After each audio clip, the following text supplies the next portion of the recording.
I used to love posting on Instagram. It was a place I could show off my new clothes hauls, and the compliments from friends and internet strangers alike really boosted my confidence. You see, I was something of an ugly duckling when I was a teenager. I was bony, I had braces, and I was totally lacking in self-confidence. And as shallow as it sounds, it was social media apps like Instagram that really helped me get a real sense of self-worth and made me feel pretty. But towards the end of last summer, a guy happened to slide into my DMs, paying me lots of compliments and saying all kinds of nice things about the things I was wearing. I have to admit, I really enjoyed the attention, but he wasn't really my type, so, as silly as it seems, I just kept the conversation going for a few days, chatting back and forth and stuff. Eventually he asked where I lived. I told him I was in Cambridge, and he told me he was from Ilford in East London. Then he asked if I fancied going out sometime. I told him it was a bit far to go for a date. It's like an hour's drive between here and Ilford, and aside from that, I thought he might be a bit too old for me. He was 28 and I was 19 at the time, but that didn't put him off at all. He kept insisting that we should give the whole dating thing a go.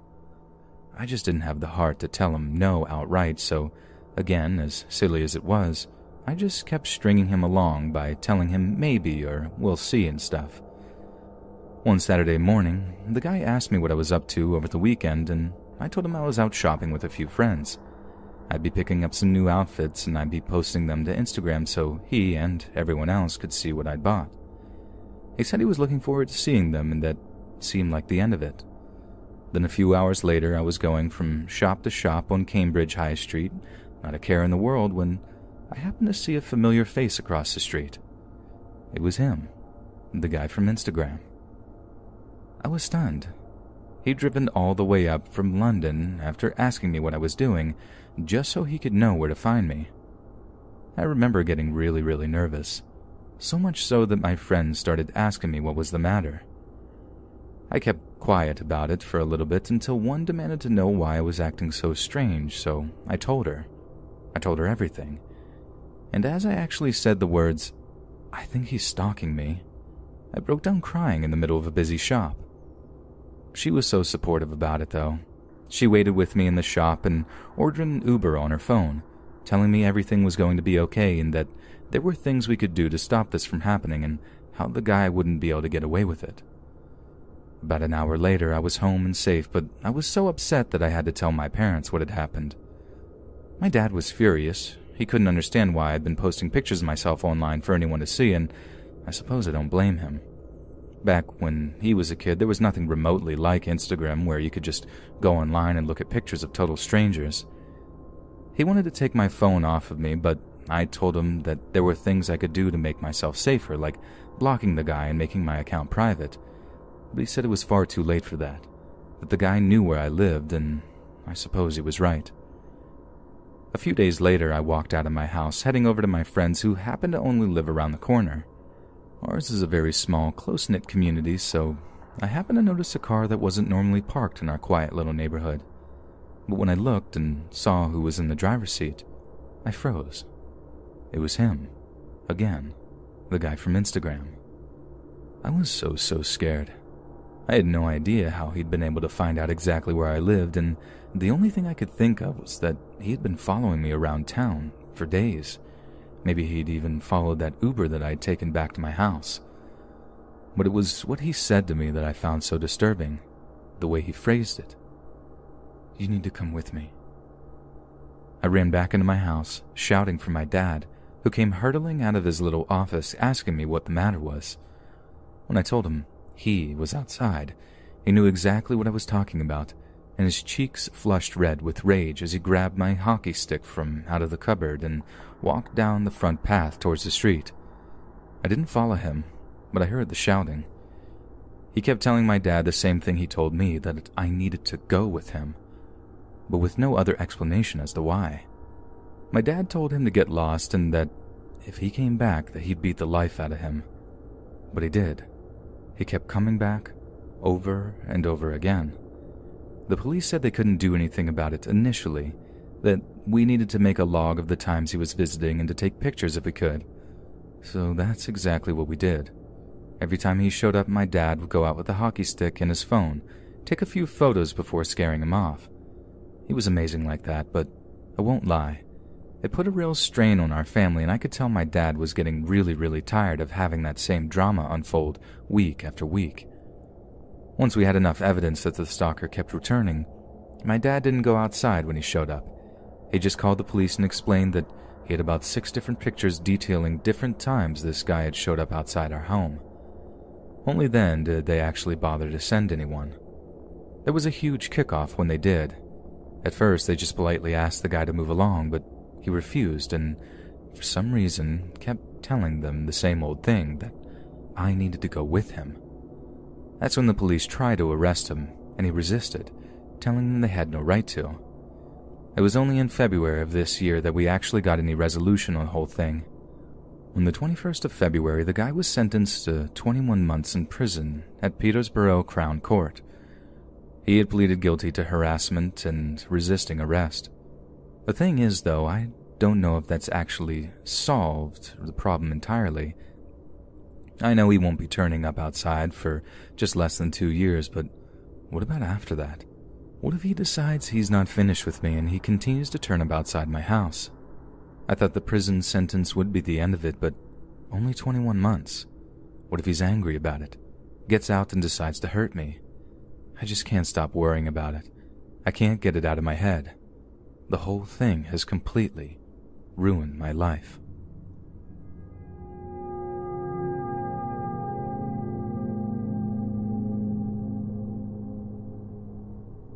Last summer, I met a guy called Michael through the online dating app Tinder. He was lovely at first, very charming and funny, and we ended up going on a few dates to some local cafes and bars that actually went really well. But at one point, he started getting really possessive over me, acting like I was his girlfriend and getting really jealous and stuff. At one point, I got a text message from him, asking me who the bunch of guys were that I was friends with on Facebook. I told him the truth. They were just old school friends or people I knew through work. But this didn't satisfy him at all, and he demanded that I unfriend them. Obviously, I told him that I wasn't going to do that, and it was really unfair of him to be asking me to do something like that, especially considering we haven't even been dating all that long. That's when he started getting really abusive and paranoid. He was convinced that I was dating other people on the side, and that I was just using him for free drinks and food. That was a ridiculous accusation on its own, as I'd always made a point of splitting the bills with him. I work, I'm independent, and I don't need a man to pay for things for me. Eventually, I got really sick of the way he was acting, and I told him I didn't want to see him anymore. But he kept trying to contact me. At first, he told me he was sorry and that the past relationships had ended badly with infidelity and the like, which was why he acted so paranoid over things like that. But I made my mind up.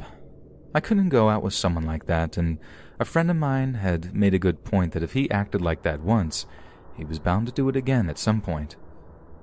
I asked him to leave me alone, but he wouldn't. So I ended up blocking his number on WhatsApp, as well as blocking him from actually calling me entirely. But his attempts to contact me didn't stop there. He used every means that he could. Eventually, he got a hold of my work email and started sending me messages there too. I couldn't change my work email, but I could block the sender, yet that didn't stop him. He made a brand new email address for every email he sent me. I had to block him on Facebook too. I had to block him on Instagram. Every single social media platform I had was bombarded with messages, and some of them were really frightening. At one point, he even managed to get a hold of my PayPal username and sent me payment requests for money that he said I owed him for drinks and food we had on our dates. He threatened to end his own life if I didn't get in touch, and sometimes he threatened to hurt me too. Some of the messages were really graphic too, where he described ways with which that he'd take his own life or take my own. He was obviously putting a lot of real thought into it, and that's what gave me sleepless nights. But I think the worst thing was that he kept getting in touch with friends and colleagues of mine, even family members, trying to tell them what a terrible person I was and how he was going to hurt me if they didn't get me to respond to his messages. In total, I received over 4,000 emails, over 300 phone calls, and hundreds of messages from him. I have had to change my whole life to ensure that my children and I were kept safe throughout the ordeal. I still have to maintain this, and my life will never be the same again. But I kept a lot of the messages handy so that when I finally broke and contacted the police, I had a shed load of evidence on hand to show them, and this was all they needed to arrest him. Michael was sentenced to 12 weeks in jail, suspended for a year after pleading guilty to stalking in Liverpool Crown Court. He was also handed a 5-year restraining order which stopped him from contacting me. I finally feel like I've had some justice regarding the whole thing. He might not be going to prison for the things he's done, but he's certainly in a position now where if he does try to carry on stalking me, he will be put away, which, frankly, is where people like that belong. If there are any women reading this who are going through a similar situation, please be brave and keep hold of some of the messages for evidence. It's the only way to prove that it's happening, and it's the only way the police will actually do anything about it.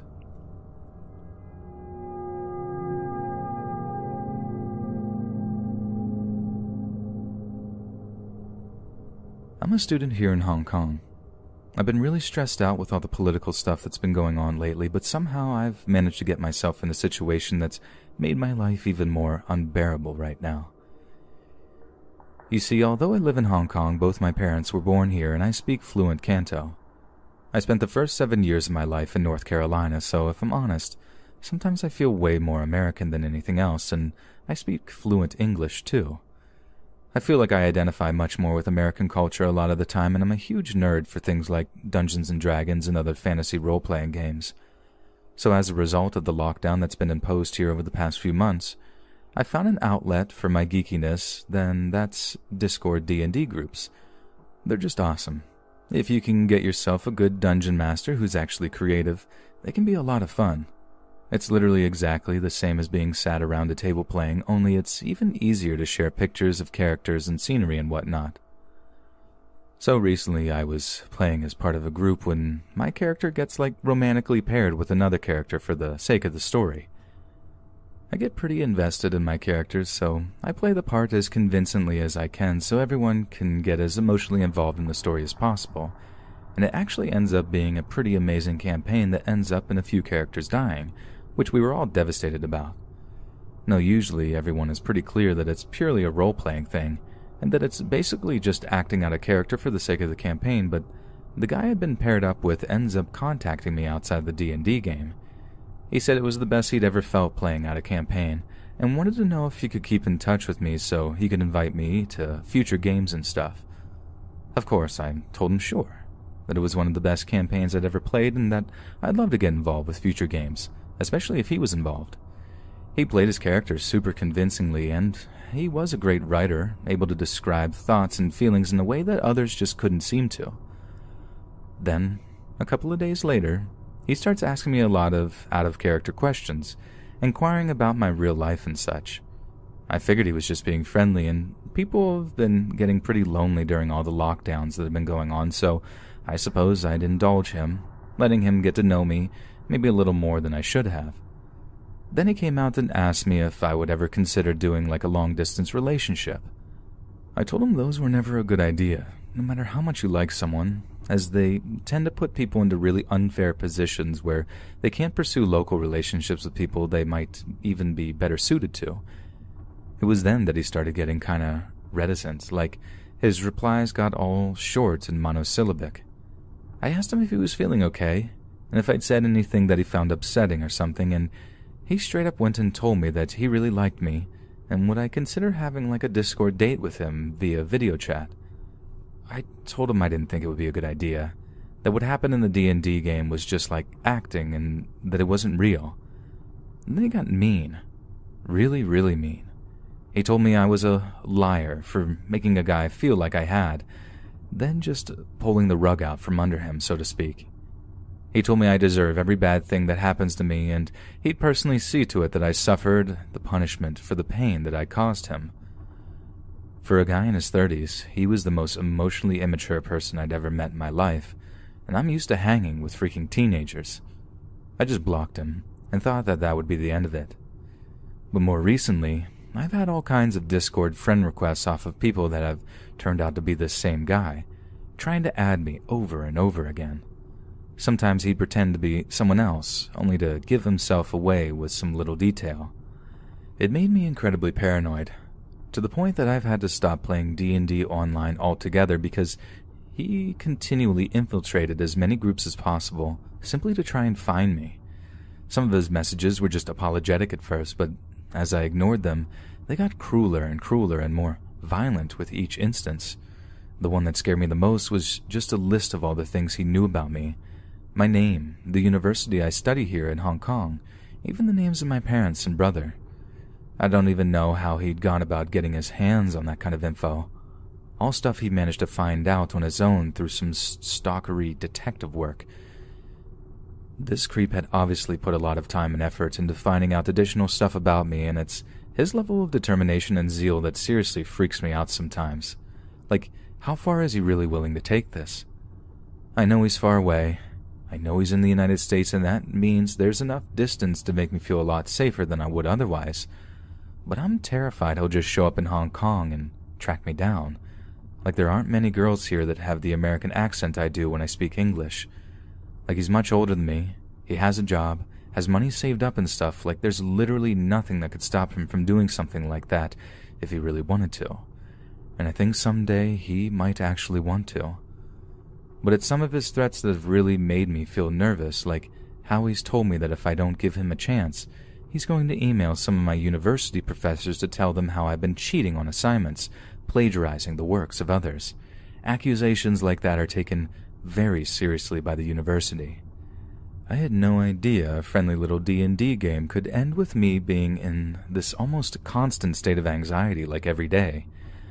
Guys online can be really creepy and misinterpret just basic friendliness as being flirting or whatever. I'm not saying it's everyone, but it's enough to turn some girls' lives upside down. Like, I trusted this guy. He seemed really nice, and now he literally has the power to ruin my life if he chooses to. Like me personally, I'll be taking much more precautions when it comes to what information I reveal online in the future.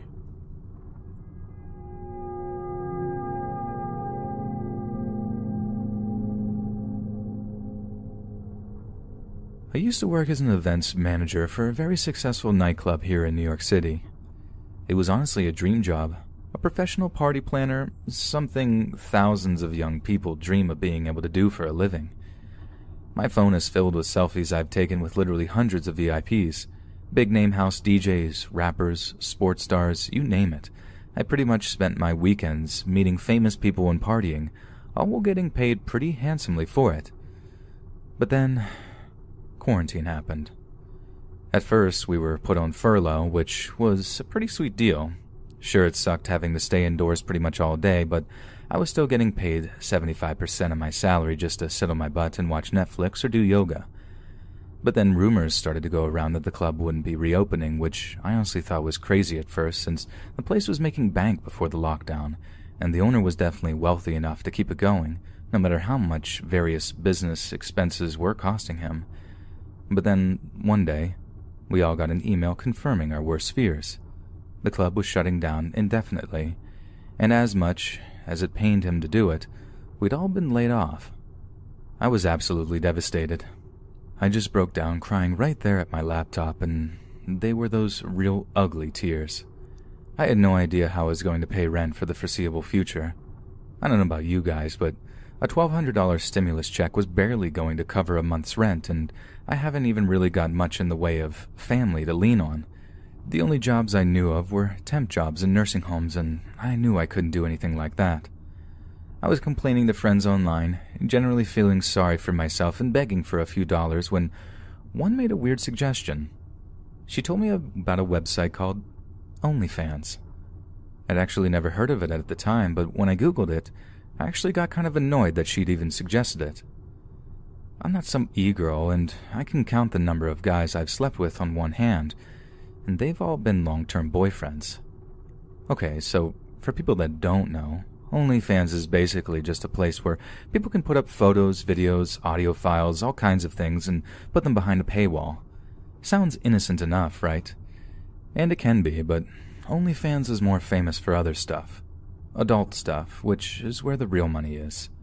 I told my friend that I'd have to be desperate to resort to posting stuff like that online, but she came back with the fact that they don't have to be outright nudes, they can be just lewds, which apparently is an actual term that's thrown around in those sort of circles. She went on to tell me that there's a huge market for so-called real girls, like girl next door types, which is most definitely the kind of look I have. All I had to do was put up a few freebies, just kind of like showing myself off, then put some raunchier shots or videos behind a paywall and see what kind of response they got. I didn't even have to show my face. I think that's what sold it. Covering up my tattoos, and no one would ever even know it was me, right? Besides, it was try it or risk getting evicted. So I picked out a few bralettes and booty shorts that I thought were cute, took a few pictures, and then uploaded them to an OnlyFans account that I'd started. Then I posted some of the tamer shots to a subreddit called R Gone Mild, which would basically serve as advertisements. I got instant attention. Hundreds of upvotes trickled into the thousands, and a steady flow of messages from thirsty guys all received the same copied and paste responses in return. Hi, thanks for your lovely compliments. If you'd like to see more of me, a lot more, sign up for my OnlyFans account, along with a link to my page. A handful of guys who told me to die, basically saying how they were only interested in free content, how any girl that actually charged for that kind of stuff or whatever was well, you get the idea. But just enough were interested in me to actually sign up to my OnlyFans and pay the $30 monthly fee I demanded in order to see more of me. Every time I posted an R Gone Mild, I got more followers, and it got to the point where, not only was I able to pay my rent on time, I ended up making considerably more money than I had in my old job thanks to OnlyFans' tipping system. Basically, fans can make requests and you can fulfill them for a little extra cash. For example, one dude offered me $500 to show my face. Just my face. Nothing lewd, nothing like that. As he put it, it'd be worth the cash just to see me smile. By the end of the first month of posting, I was making serious bank. My friend was right. It was low risk, high reward. Or at least, that's what I thought. So about 5 weeks after I started my OnlyFans, I walked down to a local grocery store to pick up some food. Like most places, there was a queue winding out the front entrance since the store was only allowing a certain number of people inside at any one time. So I'm just standing there, alternating between checking my phone and just sort of people watching when I noticed a guy across the street stop walking and begin to stare at me. He had a long beige coat on, slick back hair, glasses, and like a lot of other people walking around, he had one of those disposable medical masks on. He was incredibly creepy, but this is New York.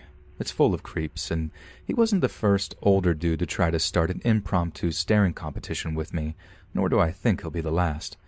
So I just sort of ignored him and carry on checking my phone. I didn't figure he'd be creepy enough to start anything in broad daylight. And besides, if he had a mask on, there was little chance of him coming within 6 feet of me, I assumed. Only when I get my grocery shopping done and head out back into the street for the walk back to my apartment, he was still there, still staring at me from across the street. Again, super creepy, but nothing I was about to freak out about. So I just start walking back towards my apartment. But he just follows me, stays on the opposite sidewalk, sure, but follows me nonetheless. The last thing I wanted was to lead this creep right back to where I was living at, so I take a couple of wrong turns, walk him around in a circle, and eventually lose him entirely. I mean, it was irritating that I had to even do something like that, but that's just something us girls just have to do from time to time, I suppose. Let me just take the time to say that obviously not every guy is a creep like that, and it never seems to be the guys I want to follow me home that ever do so, but it's enough guys to make it a problem for us. So I finally get within a block of my apartment building, like an hour after I thought I'd be home. It's incredibly hot outside. I feel sweaty and gross, and I'm just looking forward to jumping in the shower to get cooled off. What do I see waiting outside my freaking apartment building? Yep, the creepy guy in the long beige coat. Not even the summer heat could have stopped the chill from running up my spine. Like, how in God's name did he know where I lived? Out of all of the apartment buildings in Williamsburg, he just happened to guess which one was mine? Something was going on. Something real bad, and I had a feeling I was about to find out just what that was. I decided to just bite the bullet and walk past the guy. If he tried anything, I could always just threaten to cough on him or whatever. Failing that, needed the balls, then call the cops. Only as I'm getting closer to him and he finally locks eyes with me, he addresses me in a way that makes me just freeze in my tracks.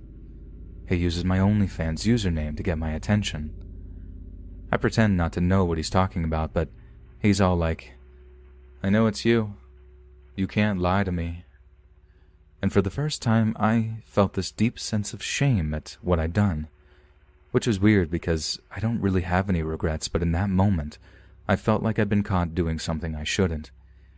He told me it was nice to finally meet me, that he'd paid me a lot of money, and that he didn't think he'd gotten all that he was owed.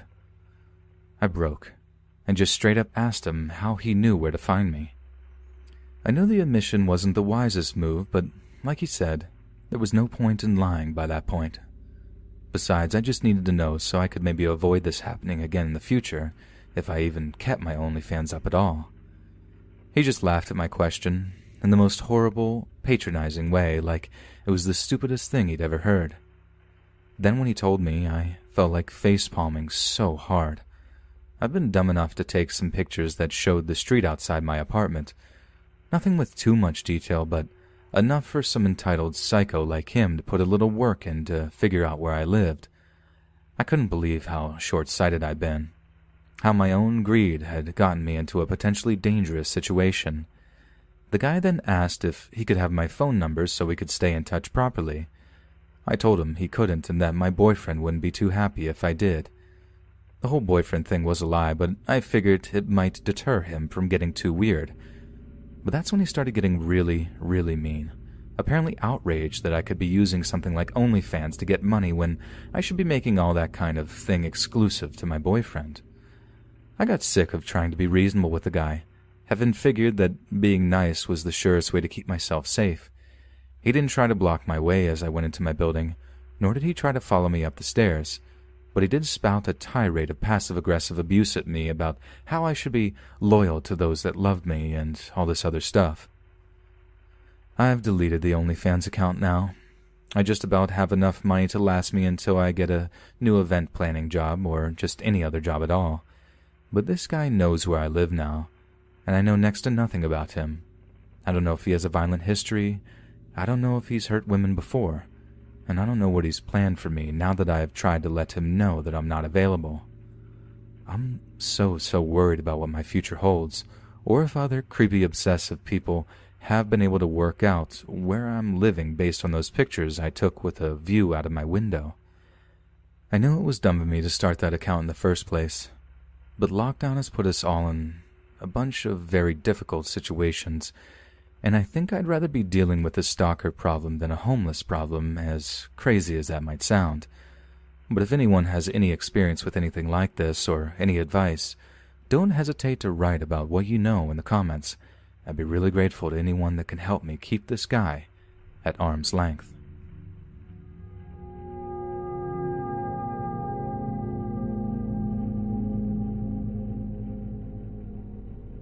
So I ended up matching with this girl on Tinder a few summers back. She was this punk girl, all kinds of piercings with short cropped bubblegum pink hair. She was cute, really cute, and she actually seemed really into me. The weather was horrible in the afternoon that we matched, typical British summer here, and I was in no mood to go traipsing around in the rain. But it didn't seem to bother her at all, and she wanted to make plans for that evening despite it being such short notice. Now, I'm a planner. I like having notice about doing stuff, and I really don't like being spontaneous at all. I don't know why, it just makes me nervous, so when she insisted we meet that evening, I wasn't keen on the idea at all. But she just sort of charmed me into it, so we met for drinks with her giving me lines like, "Take a chance," and "live a little," stuff like that. Now that I look back, it was a total imposition, and that should have given me a clue right there, but let's just say I was thinking with my other head. So the first date goes pretty well. We did seem to actually have a lot of chemistry, but it was weird in that after like a few drinks, she's all like, "What are you up to after this?" I tell her I'll probably just go back to mine, and she responds with, "Can I come, yeah?" Now, I know that seems way too fast, but like I said, I wasn't entirely thinking straight, So I let her come back to mine, make her some pasta, then we fall into bed together for you-know-what. The next day we hang out a little, grab some food, just chill stuff, but I am completely expecting her to leave to go back to her place at some point. Only the later into the evening it gets, the more I realize she has absolutely no intention of doing so. So I start dropping hints to her, mentioning how tired she must be, how I probably don't have enough food on hand to make a meal for two, blah blah blah. It's not like I didn't enjoy her company, I just wanted my own space, you know what I mean? We seemed to go from 0 to 100 over the course of 24 hours, and as cute and charming as she was, I was just not ready for that. In the end, I had to just spell it out for her. I felt rude, but I just laid it out that I had work to do in the morning and I had to be responsible and get a decent night's rest, because we both knew that wouldn't be the case if she was sleeping in my bed again. I tried to blend the harsh truth with a little compliment or something, but it didn't go down well, not at all. She got really, really upset, getting moodier and moodier as I tried to continually soften the blow, explaining it wasn't her, that I really liked her, stuff like that. Then, as she gathered up her things, she started to cry. I was upset too, devastated even, and thought she might be girlfriend material, but she really, really wasn't. I'm not one for drama like that. I don't think many people are, so the idea she could become so bloody unhinged so quickly, it really knocked the wind out of me. She left in the same flood of tears, and no sooner had she gone, I was typing up an apology text to try to make her feel better. I felt awful, I really did. But I knew the really hard part would come over the next few days when I'd have to explain to her that I couldn't see us working as a couple. But before I could, I got a text off of her asking if she could come round to mine again. She hadn't even gone 24 hours, and she was asking to come back, like the little drama from the night before had never even happened. That was deeply disconcerting, and I felt constricted, strangled, so I had to just do the right thing and tell her the truth. So I typed out this long, equally apologetic message, telling her what I was thinking, how I couldn't see us together, that I just wasn't ready for a relationship, whatever came to mind that might soften the blow, and then hit send with a silent prayer. I didn't get anything back. We were using WhatsApp by that point, and I knew she'd actually read the message from the 2 little blue ticks that denoted it had been seen. But she didn't reply, and that's when it all really started. That evening, she was shouting in the street up at my flat window, telling everyone what a terrible person I was, how I'd gotten her pissed as a fart on that first night, and then taken her back to my flat and assaulted her. I couldn't believe this was the same girl. Seeing the rage that poured out of her, the way she screeched and barked up at my flat window, never did I imagine she was capable of anything like that. But there she was, telling everyone who walked past or opened their window what an evil, manipulative person I was, destructive and deserving to be in jail. It was without a doubt the worst experience of my life. I remember just sitting there on the couch, fingers plugged in my ears, imagining how my life was about to fall apart around me. My friends would turn on me, my family would shun me, and eventually the police would turn up to arrest me and charge me with something I'd never even think about doing. You'd think it would be my turn to cry then, but I was just numb, completely and utterly numb before the complete and all-consuming fear hit me. I know I should have just phoned the police and cut off the accusations, but I was convinced they'd side with her, that basically there was nothing I could say that would convince them that I was in fact the victim in the situation. She came back twice over the next week, no matter how much I begged her over WhatsApp to just leave me alone. The one night I thought she might turn up, and she didn't. I thought it might have ended. But as I left my flat and walked down to grab a few tins of Stella from the corner shop, I saw that she'd daubed something on the doors of my apartment building. It said my name is a predator, and he lives here in flat 4, it said, in bright yellow paint on the dark red door. I had to go from apartment to apartment, 6 others excluding my own, and explain what was going on to the people that lived there. 2 slammed the door in my face, and neither were girls either. The only 2 girls that lived in my building actually listened, with one sympathizing with me. The other told me that, if it was true, she hoped they'd threw away the key, but that didn't bother me because I knew it wasn't. Weirdly enough, the girl didn't actually go to the police. In retrospect, This is because she had been charged with making a false complaint and wasting police time, which in some severe cases can actually end in a jail sentence. But for about a month, she made my life complete torture by getting in touch with pretty much everyone she could and telling them all about how I was a predator. I was constantly fighting fires, be it with friends, family, work, colleagues, neighbors, you name it, and I had to tell them the same old story, a story that took on this stale, terrible air of repetition to it that got more intense every time I told it. Then one day, finally, it just sort of seemed to peter out. There were no more messages from people close to me like, "What's this I heard about you? Please tell me this isn't true." No more from unknown numbers that said, "You're going to get what's coming to you," or "We're going to get you when you least expect it."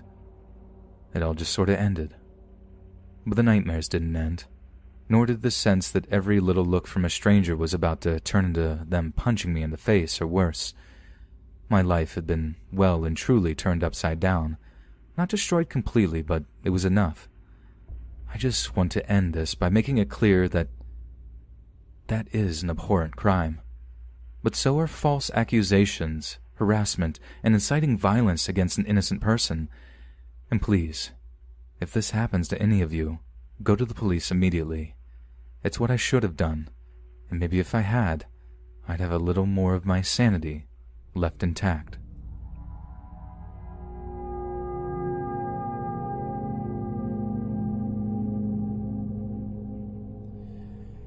I'm a general practitioner at a small medical clinic here in the UK. In March of 2017, I had a young woman show up to an appointment for a routine checkup, nothing outside of the ordinary. It went fine. She was pretty much in perfect health, and I told her as such before wishing her well in that sort of, "We're done here, now please leave" kind of way. Only instead of leaving, she starts to make casual conversation, asking me about my interests, if I enjoy being a doctor, stuff like that. She's flirting really, really hard, like aggressively so. Despite the fact that this made me a little bit uncomfortable, I had a wife and a newborn baby at home. I obliged her at first, just making general chit-chat with her until it was fast becoming time for my next appointment. So obviously, in the nicest way possible, I tell her I'm a busy man and that I needed her to leave so I could see my next appointment. She seems a bit disappointed, but she seems to understand, grabs her things and leaves. I suppose she was just lonely or something, so I didn't really think anything of it, and to be honest, I'd completely forgotten about the girl a couple of days later.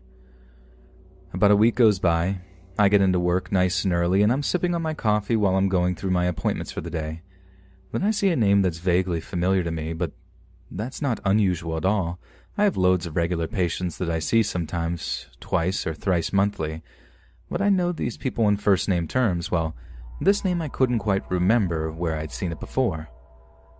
When it comes time to see this particular patient, I'm actually kind of looking forward to it, simply so I could find out who this person was and put the whole question of why does this name seem familiar to rest.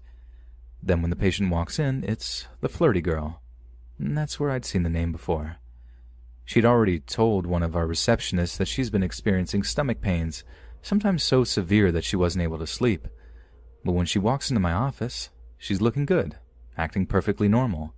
She doesn't seem tired or in pain. In fact, she's obviously spent a lot of time doing her hair and makeup, not to mention being overly flirtatious as usual. I ask her about her symptoms, and she insists that she's been having the most horrific stomach pains, reiterating that it's been making sleep almost impossible. So I give her a quick look over, and there doesn't seem to be anything wrong with her. But medical issues involving the digestive tract can be very difficult to get to the bottom of. I ask her about her diet, whether or not she's eating anything overly spicy or acidic, to which she replies that she eats very healthily, sticking to salads and the like. Now I'm starting to suspect that she's just making these appointments to be able to get to talk to me, which I know sounds a little bit arrogant, but I just really got this feeling in the pit of my stomach. So towards the end of the appointment, I just come out and ask her if there's any chance that she's just making up symptoms as a way of being able to see me. Obviously, she's all like, "What? Me? Never." And let's just say she wouldn't be winning awards for her acting anytime soon. So I just take her word for it, pretending that, of course, she'd never lie about something like that, and of course she's genuinely experiencing horrible stomach pains. I tell her to keep an eye on her diet, make sure she's not eating anything that might irritate her bowels, and make it clear that she should make another appointment if it carries on, as I might have to refer her to a specialist. Cut to about a fortnight later, I'm in my office just typing up a few prescriptions when I get a call from the receptionist telling me there's something going on in the reception area of the clinic. I ask exactly what's going on, but she sounds really shaken up and just says that I need to come down to reception immediately, as there's a patient of mine there who's demanding to see me. Puzzled as to what it could possibly be, I walk down to reception, only to see the flirty girl leaning on the front desk, and she looks terrible, actually terrible. She's not bothered to do her hair or makeup this time. She looks really, really pale, and she's obviously in a lot of pain. Right as she sees me, she turns, looks me in the face, and says, "I told you I had stomach pains," and proceeds to vomit blood all over the floor of the reception area before collapsing onto the floor. Obviously, we call her an ambulance, and she gets rushed to accident and emergency for treatment, and the entire afternoon I just feel absolutely terrible. Like I'd ignored this girl and assumed something deeply self-centered and arrogant, having totally neglected my duty of care. I tried to get through the rest of the day. I tried my very best to stay focused on the rest of my appointments, but it was tough. I couldn't get the image out of my mind, that horrific mental image of the poor girl looking like death, looking so confused and let down before the bloody contents of her stomach slipped from between her lips and onto the surgery floor. At the end of my shift, I called up the hospital the poor girl had been taken to and waited patiently until I could get a hold of the accidents and emergency team number who had dealt with her. Funnily enough, it turned out to be a doctor that I knew from many years before, one who I actually knew from university. So after a little catch-up chat, I asked her about a patient who had been admitted that afternoon having vomited blood in a surgery just outside the city center. She knew exactly who I was talking about, and at that I sort of broke down and told her about how foolish I'd been, how I'm pretty sure I'd verged on being negligent in my diagnosis of her. But she stops me in the middle of my little emotional breakdown and tells me that the girl refused to talk to them, that she insisted on going back to see me, and that the only thing she could think of was that apparently she had attempted to end her own life. Those words sent me into a spiral of confusion. I asked her what she could possibly mean by that, and that's when she told me that they had to pump the bleach out of her stomach by inserting a feeding tube to fill her stomach with a fluid that basically flushed the bleach out of her system. Basically, the girl had drank bleach in some misguided attempt to see me again, and had almost ended her own life. I'd never had a stalker before, but I suppose that's exactly what she was. A completely mentally unhinged young woman who would go to any lengths to see me again and to prove that her lies were actually the truth. It was horrifying, thinking there are people that obsessive that they'll do something like that. But I suppose that's just the world we live in.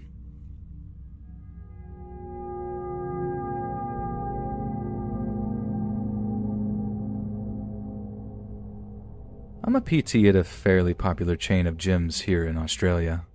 I had a girl who used to turn up to all the spin classes I ran. I mean, every single one, until she ended up giving herself an injury. And even then she continued to turn up and openly take painkillers in order to get through the sessions.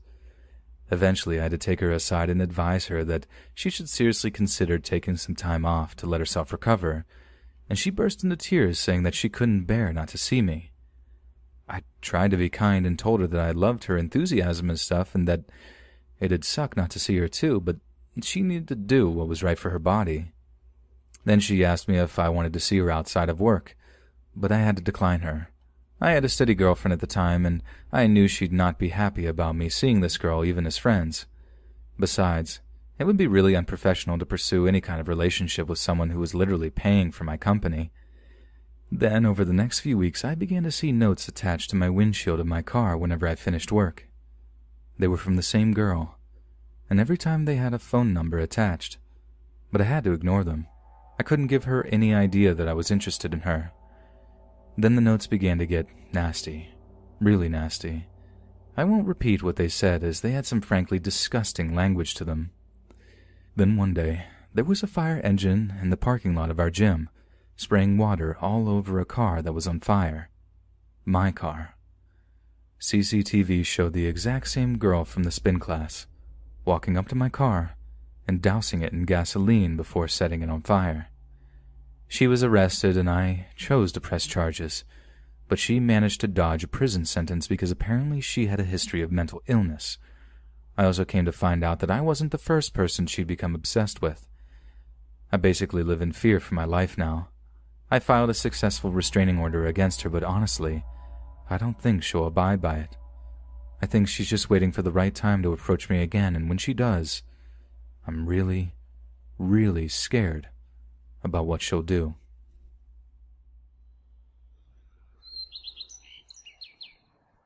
Hey friends, thanks for listening. Be sure to subscribe and click that notification bell to be alerted of all future narrations. If you got a story, be sure to submit them to my subreddit at r/letsreadofficial and give and receive feedback from the community, and maybe even hear your story featured on the next video. And join my Discord to interact with me and other listeners directly. And if you want to support me even more, grab early access to all future narrations for just $1 a month on Patreon, and maybe even pick up some Let's Read merch on Spreadshirt. And check out the Let's Read podcast, where you can hear all these stories in long confirmation form and save huge on data. Located anywhere you listen to podcasts. Links in the bio. Thanks for listening, friends. And I'll see you again soon. Woo!